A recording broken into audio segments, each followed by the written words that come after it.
নাই। ফসল নাই, রাস্তাঘাট আপনার যে মাটি পড়ছে পাকা রাস্তার উপরে, হুম। তাতে নষ্ট হবে না? পাকা রাস্তার উপর মস্ত সারা দেশে আর কাটতেছে। 2 নম্বর কথা আছে, আপনার এই যে পুকুর কাট সংস্কার করতে গেলে আপনার এসিল্যান্ড টিওনো আপনার হচ্ছে তহসিল অফিসের পারমিশন লাগে। হ্যাঁ, হ্যাঁ, তা তো আমি জানিনি। তো আপনি না জেনে কাটছেন কেন? আমি জানি নাকি। তাহলে আমরা এখন কি করতে পারি? হ্যাঁ, কি করব? তা আল্লাহ জানে কি করে। কি করলে আপনার মাটি কাটবেন না? আল্লাহ তো আর আপনার মাটি কাটাচ্ছে না। কাটবেন না, আপনি আর মাটি কাটবেন না।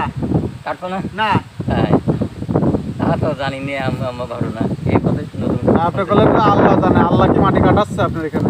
হ্যাঁ, আমি তো কোনো শুনিনি যে Permission? ওই সব কাটলে তো কোনো সমস্যা হইলে না। সমস্যা ওখানে ধরা পড়েনি, আপনাকে ধরা পড়েছে। কোনো সমস্যা হইলে আপনি না। একটা মসজিদের ইমাম সাহেব নাকি মসজিদ? জি জি। তো তাহলে আপনি তো অনেক সচেতন মানুষ, আপনি দেশের প্রচলিত আইন মানবেন না? বলেন, না আপনার আইন দিয়ে কাজ না, করবেন? তা তো